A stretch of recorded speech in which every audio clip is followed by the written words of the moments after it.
Yes breaking news చూస్తున్నాం. కాసేపట్లో అమరావతిలో ఏపీ కేబినెట్ సమావేశం జరగనుంది. ఈ సందర్భంగా దాదాపు 30 అంశాలపై కేబినెట్ చర్చించనుంది. అలాగే తెలంగాణ ఆంధ్ర మధ్య డేటా చోరీ వివాదంపై కూడా కేబినెట్ చర్చించే అవకాశం ఉందని సమాచారం. అంతేగాక అగ్రిగోల్డ్ బాధితులకు నష్టపరిహారంపై కేబినెట్లో చర్చ జరగనుంది. అలాగే పలు సంస్థలకు కేబినెట్ భూములు కేటాయించనుంది.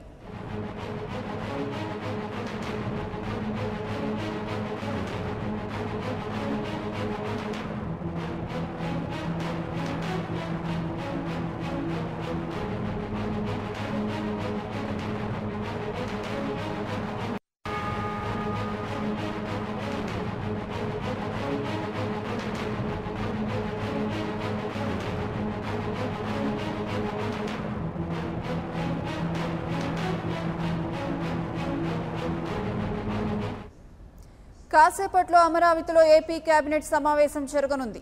ఈ సందర్భంగా దాదాపు 30 అంశాలపై కేబినెట్ చర్చించనుంది. అలాగే తెలంగాణ ఆంధ్ర మధ్య డేటా చోరీ వివాదంపై కూడా కేబినెట్ చర్చించే అవకాశం ఉందని సమాచారం. అంతేగాక అగ్రిగోల్డ్ బాధితులకు నష్టపరిహారంపై కేబినెట్లో చర్చ జరగనుంది.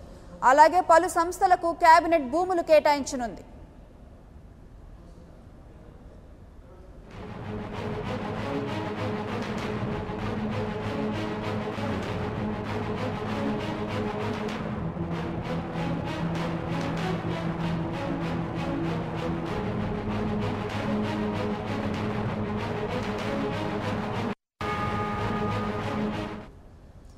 ఇక కేబినెట్ సమావేశానికి సంబంధించి మరిన్ని అప్డేట్స్ మా ప్రతినిధి మధుబాబుని అడిగి తెలుసుకుందాం. మధుబాబు, చెప్పండి, కేబినెట్ మీటింగ్ సంబంధించి మీ దగ్గర ఉన్న పూర్తి అప్డేట్స్ ఏంటి?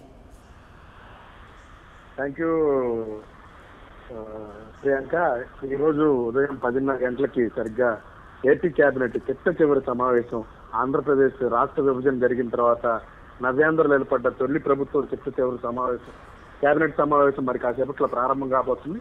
ఈ సమావేశంలో చాలా కీలకమైన నిర్ణయాలు కేబినెట్ తీసుకోబోతున్నట్టు కూడా తెలుస్తా ఉంది. 30 అంశాలపైన ప్రధానంగా చర్చ జరిగే అవకాశం కనిపిస్తుంది. వీటిలో ముఖ్యంగా గత 3 రోజుల నుంచి ఆంధ్ర తెలంగాణ రాష్ట్రాలని ఏదైతే ఐటీ గ్రిడ్ డేటా చోరీ వివాదం కుదిపేస్తుందో దానిపైనే ప్రధానంగా చర్చ జరిగే అవకాశం కనిపిస్తా ఉంది.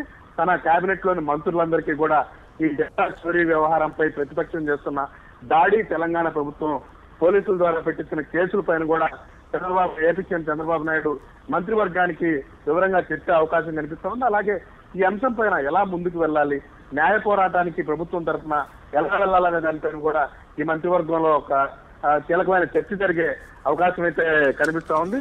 మొత్తం మీద అయితే మాత్రం తెలంగాణ ప్రభుత్వం ప్రతిపక్షంతో చేతులు కలిపి మన పైన దాడి చేస్తుంది. దీన్ని సమర్థవంతంగా ఎదుర్కొనేందుకు మీ సూచనలు సలహాలు కూడా ఇవ్వమని చెప్పి ఏపీ సీఎం చంద్రబాబు నాయుడు సహచర మంత్రులతో కూడా ఆయన ఈ రోజు సలహాలు ఇచ్చిన అవకాశం అయితే కనిపిస్తా ఉంది. ఇంకా ప్రధానంగా అభివృద్ధి సంక్షేమం పైన చర్చ చివరి సమావేశం కావడంతో ప్రత్యేక దృష్టి పెట్టే అవకాశం కూడా కనిపిస్తా ఉంది. ఇంకా మాజీ సైనికుల కార్పొరేషన్ ఏర్పాటు పైన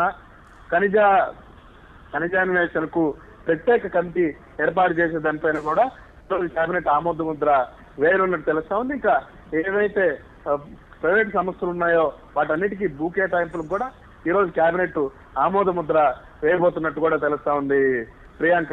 ఇంకా పలు కీలకమైన నిర్ణయాలు ఈ కేబినెట్ లో తీసుకోబోతున్నారు. ఎందుకంటే మరో 2-3 రోజుల్లోనే ఎన్నికల కోడ్ వెలువడే అవకాశం ఉంది. 8వ తేదీ లేదా 11వ తేదీ ఈ ఎన్నికల కోడ్ వెలువడే లోపలే ఈ నిర్ణయాలని తీసుకోవాలి. కాబట్టి చిట్ట చివరి కేబినెట్ సమావేశం ఈ రోజు ఈ నిర్ణయాలని తీసుకోబోతున్నట్టు కూడా తెలుస్తా ఉంది Priyanka. Right, thank you Madhubabu.